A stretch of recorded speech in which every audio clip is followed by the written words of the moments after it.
Rezistencës së Përbashkët përballë pushtetit. Kjo video 1 minutëshe kthen në kujtesë protestën e bashkisë dhe qëndresën e protestuesve.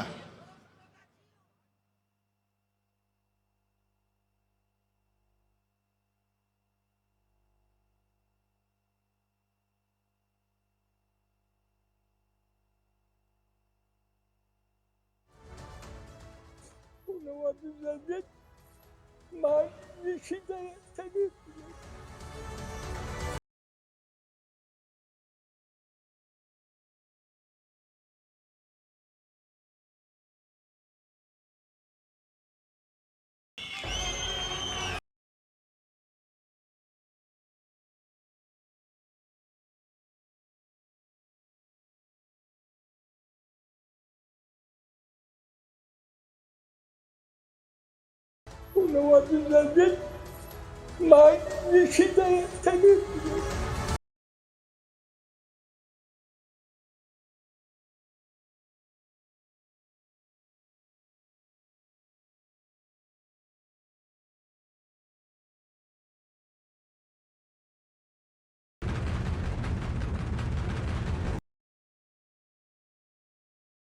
Është ju deputete që nuk i është mangur asnjëherë përballjes me pushtetin, në sallën e parlamentit apo në rrugët e Florinta të Shqipërisë. Ftojmë në podium deputeten Elda Hoti.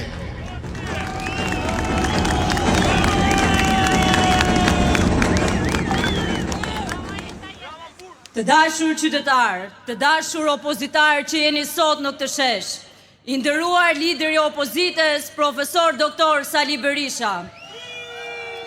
Dua ta nis këtë fjalë me një përulje të thellë për secilin prej jush. Ju jeni shpresa që ky vend mund të ketë demokraci. Ju jeni mbrojtësit e saj. Ju jeni shpresa që Shqipëria së bashku mund të rikthejmë dinjitetin e nënpërkombur nga kusaret e pushtetit dhe krimit organizuar. Ju sot jeni shpresa që Shqipëria nuk do të zhbohet. Ju jeni fuqia e vetme e misionit tonë. Një falënderim të veçantë për ju qendrëstar që nuk jeni dorëzuar asnjë ditë, edhe pse pushteti ju ka përndjekur, ju ka kërcënuar dhe është munduar t'ju blej. Të flasësh sot nga ky podium nuk është e lehtë, sepse më shumë se fjalët tona, flasin vuajtjet tuaja, flasin mundimet tuaja, flet e përditshmja juaj. Të flasësh për Shqipërinë e kthyer në narkoregjim nuk është e lehtë. Të flasësh për një popull që është kurrur me më pak se 2 milion banor, nga ketë qeverisja dhe babëzia e rilindjes nuk është e lehtë. Të flasësh për të rinj që rrezikojnë jetën me gomone duke kërkuar një të ardhme më të sigurt, nuk është as pak e lehtë. Ne flasim për zhvillim. Por çfarë zhvillimi është ky, kur pensionistët numrojnë qindarkat? Çfarë zhvillimi është kur prindrit tanë detyrohen të zgjedhin midis një ilaçi cilësor dhe një ilaçi të dorës së tretë, sepse nuk ju mjaftojnë parat? Çfarë zhvillimi është kur çiftet e reja llogarisin dekada punë kursime për një shtëpi, ndërsa e pandehura Belinda Balluku ka shtëpi që e përdor vetëm për të mbajtur çelësat e 300 apartamenteve të grabitura nga taksat tuaja. Ndërkohë që qytetarët me zi mbyllin muajin, ata atje jetojnë në luks të shfrenuar me 3 milion euro verë, koordinatori i krimit organizuar Ergys Agasi. Shishet e verës së Ramës në vilën e Gysit është shenja se kur krimi bashkohet me shtetin, qytetari ka marrë fund. A e mbani mend miqtë e mi?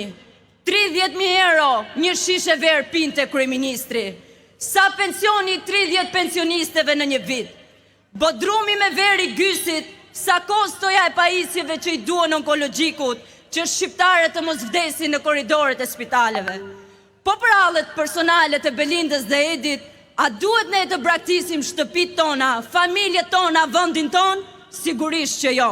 Nuk do të pranojmë që kjo band hajdudësh të na vjedh çdo ditë, të na shkatroj Shqipërinë dhe të na thotë se kjo është zhvillim. Çfarë zhvillimi është ky? Kur shteti nuk mbron qytetarin, por mbron hajdudin dhe bot palë me kriminelin. Institucionet që duhet të na mbrojnë janë kthyer në vegla të një pushteti të kalbur. Prandaj, pyetja që ka çdo shqiptar sot është: kur të merr peng policia, kujt duhet ne t'i telefonojmë? Kur të vjedh ai që paguhet të na ruaj, ku duhet të qahemi?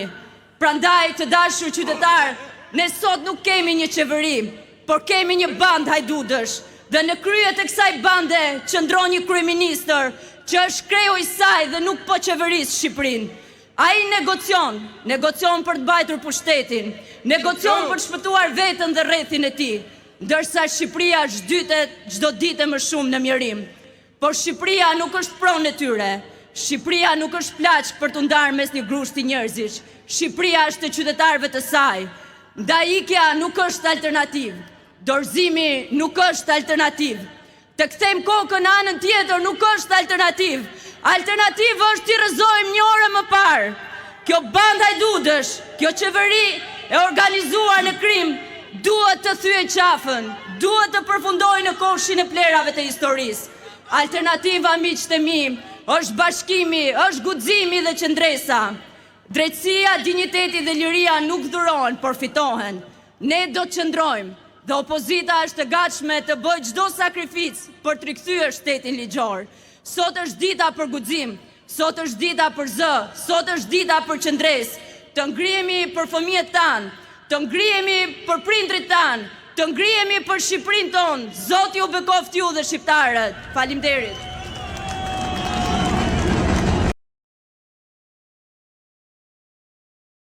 Shtuar titujt e mediave kryesore në botë. Edhe CNN Amerikan, edhe pse një media së majtës, i ka kushtuar hapësirë rezistencës së deputetëve të opozitës në luftën kundër pushtetit të korruptuar të Edi Ramës.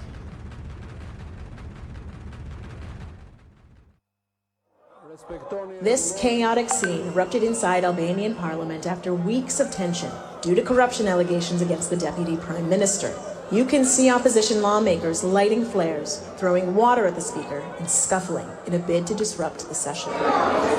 Lawmakers were demanding to see the formal allegations submitted against Deputy Prime Minister Belinda Baluku, who is Albanian Prime Minister Edi Rama's closest cabinet ally. Baluku is alleged to have participated in corrupt practices intended to favor companies responsible for major infrastructure projects, including a tunnel and the ring road in the capital, Tirana. Baluku said last month the accusations are, quote, mudslinging insinuations, half-truths, and lies, and that she'd fully cooperate with the judiciary.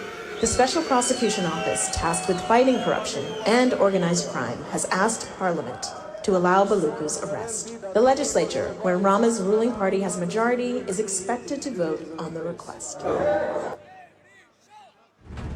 Kryetari i grupit parlamentar demokrat ka qenë vazhdimisht në krye të denoncimeve antiqeveritare.